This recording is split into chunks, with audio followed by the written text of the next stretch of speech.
j'espère que vous allez bien. Bienvenue dans une nouvelle vidéo, bienvenue sur Helen's Universe, la chaîne qui vous présente de la littérature afro et caribéenne et surtout de la littérature haïtienne. Aujourd'hui, je suis ravie de vous faire une vidéo afin de vous présenter mes lectures du mois de, je crois, avril-mai. Avril-mai 2025. Alors, j'ai eu la chance de lire 4 ouvrages seulement, on va dire, mais c'est déjà pas mal.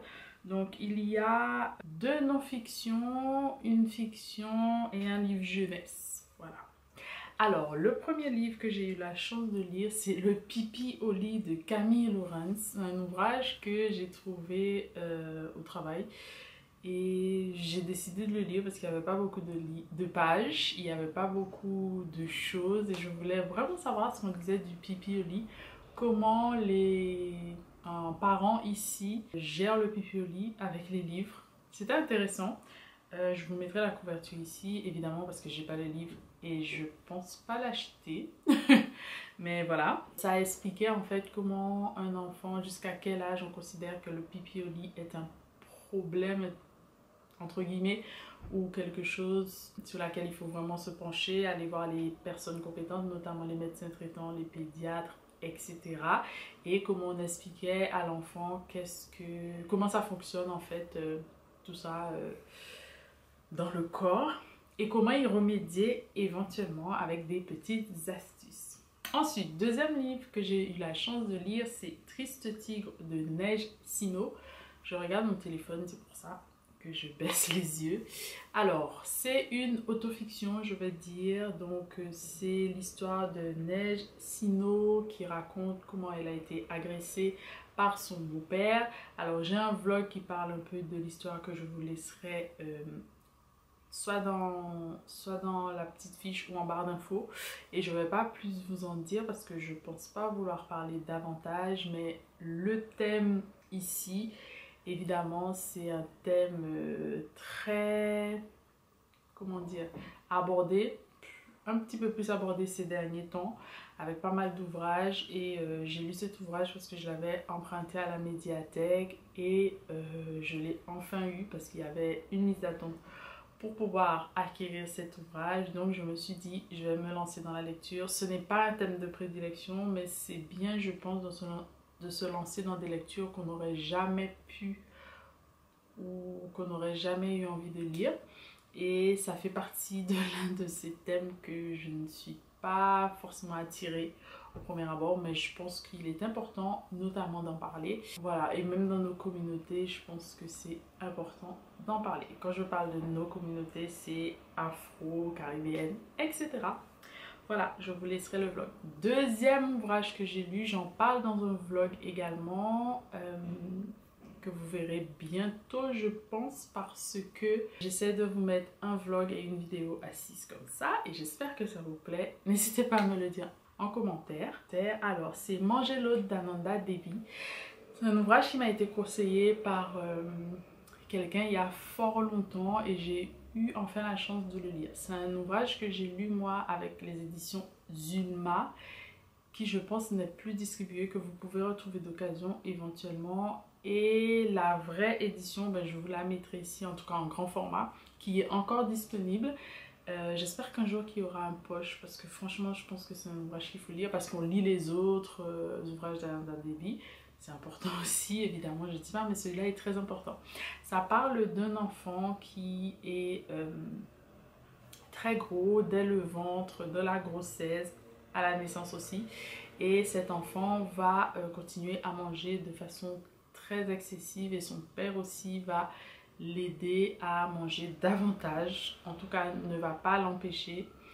Elle sera moquée évidemment à l'école, donc on parle de grossophobie. Elle sera moquée un peu partout jusqu'au moment où elle sera coincée chez elle parce qu'elle ne va plus vouloir et ne plus pouvoir sortir. Je vous parlerai de cet ouvrage en détail, je pense, notamment dans le vlog et peut-être avec une vidéo dédiée à cet ouvrage. C'est un ouvrage que j'ai vraiment beaucoup aimé parce que je pense que c'est un ouvrage qui est aussi dans l'air du temps, dans le sens où on parle de la technologie, des technologies, mais surtout le fait d'être exposé sur les réseaux sociaux et comment le titre manger l'autre ne veut pas dire uniquement manger l'autre personne, mais manger l'autre en général, comme en philosophie. Et après, manger l'autre est abordé dans l'ouvrage aussi d'une autre façon, on va dire à peu près de 3 façons, parce que son père continue à nourrir plus sa fille, parce qu'il pense en fait qu'à la base que c'était des jumelles. Donc voilà, donc il pense qu'elle doit manger pour deux. J'ai vraiment beaucoup aimé. Et pourquoi on peut parler de conte? Parce que à la fin, il y a un twist. C'est tout ce que je peux vous dire. Mais en tout cas, c'est un ouvrage que je recommande vraiment partout maintenant et à tout le monde. En tout cas, toutes les personnes qui ont lu Ananda Devi ou qui vont lire Ananda Devi, je recommande. Et pour moi, c'est la première... oui, c'est la première fois que je lisais Ananda Devi, parce qu'on m'avait recommandé le Sari vert, il me semble, il y a très longtemps, que je vais m'empresser de lire après cela, mais que je n'avais pas encore lu. Donc voilà, je ne vais pas plus en dire sur cet ouvrage, je reviendrai, je l'espère, avec une petite chronique et mon avis en détail.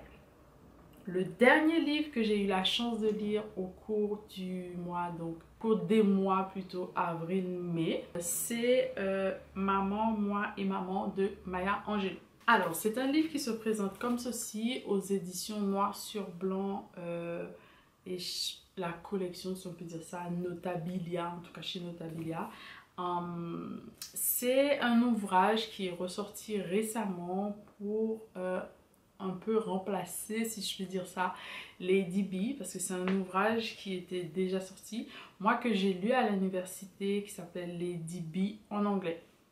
C'est un ouvrage qui m'avait beaucoup touchée et je crois pas avoir terminé quand j'étais à l'université, parce que d'autant plus je lisais en anglais et que pour moi c'était une façon de m'habituer à lire en anglais ou voilà, ou des choses en anglais, mais j'étais pas forcément, j'avais pas un niveau très élevé en anglais à cette époque. Donc la langue déjà était la première barrière, mais je pense que tout ce qu'a subi Maya Angelou, c'était encore très difficile pour moi. Alors c'est un ouvrage que j'ai été ravie de lire en français, même si je pense que je vais devoir le lire en anglais. Et d'ailleurs je remercie la maison d'édition qui m'a envoyé cet ouvrage et je vais vous faire également une chronique sur Instagram. Mais ce que je peux vous dire, c'est l'histoire de Maya Angelou quand elle était jeune, avec son frère notamment, qui ont grandi avec leur grand-mère, parce que leurs deux parents, leur père et leur mère, ne pouvaient pas élever des enfants, parce que déjà habiter ensemble c'était déjà compliqué. Et quand elle arrive à un certain âge, il faut malheureusement pour elle et son frère retourner vivre chez ses parents, en tout cas chez sa mère et son beau-père, qui habitent à cette époque, je crois, à Los Angeles ou en tout cas en Californie. Et malheureusement, elle ne connaît pas sa mère, elle n'a pas envie d'y aller et elle va apprendre à connaître sa mère, d'où le surnom qu'elle va lui donner, Lady B. Donc sa mère va se faire appeler comme ça, elle va découvrir sa mère et sa mère va la découvrir. Elles vont s'apprivoiser et apprendre à s'aimer. Et ce que j'ai adoré, c'est le fait que sa mère, de ce qu'elle raconte, a quand même laissé de la place à sa fille. Mais elle a toujours soutenu, même si elle pensait qu'elle faisait des erreurs. Ça, j'ai trouvé ça bien. Et puis, il y a plein de petites choses. Par exemple, Maya Angelou, elle a connu des sévices quand elle était très petite.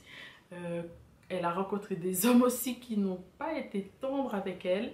Et en même temps, elle a dû se battre pour devenir chanteuse, écrivaine, danseuse, pas mal de choses, actrice et tout. Et moi, oui, actrice, après metteur en scène, je crois, ou réalisatrice. Oui, on va dire ça comme ça. Et elle a vraiment essayé de tracer son chemin tout en ayant un fils qu'elle a dû élever. Elle est partie aussi en Afrique, je crois, au Ghana. Pas mal de choses. Et j'ai vraiment aimé. Alors, la seule chose que je n'ai pas encore lue dans cet ouvrage, c'est la préface qui a été faite par Axel Njeke, qui a écrit un ouvrage aussi sur le féminisme. Je n'ai pas encore lu la préface parce que j'aimerais finir ma chronique avant de lire la préface pour ne pas être, comment dire, influencée, si on peut dire ça comme ça. Donc voilà, en tout cas c'est un ouvrage que je recommande. Il y a 4 ouvrages de Maya Angelou qui sont disponibles chez Notabilia. Il y a Rassemblez-vous en mon nom que j'ai déjà, celui-ci et 2 autres que je vous mettrai à l'écran et que moi je vais aller m'empresser de lire et d'acheter également parce que Maya Angelou, je l'adore vraiment. Surtout, j'aime beaucoup quand elle parle et qu'elle sourit en même temps, qu'elle occupe l'espace, la place. Et je pense que c'est quelqu'un qui inspire. Voilà. Et je vous parlais de sa poésie dans mes meilleurs ouvrages de l'année dernière, dans 2024 il me semble. Donc je vous mettrai cette vidéo aussi pour aller la voir parce qu'il y a des ouvrages que je pense que vous devez aller lire. Voilà, ben, c'est tout ce que j'ai à vous dire pour le moment en tout cas. Je continue avec mes lectures et mes petits vlogs. N'hésitez pas à me suivre sur les autres réseaux sociaux. N'hésitez pas à me dire ce que vous allez lire et ce que vous avez lu qui était super intéressant, en tout cas selon vous, et à me partager vos lectures. Je vous embrasse fort et je vous dis à très bientôt pour de nouvelles aventures ensemble. Bisous!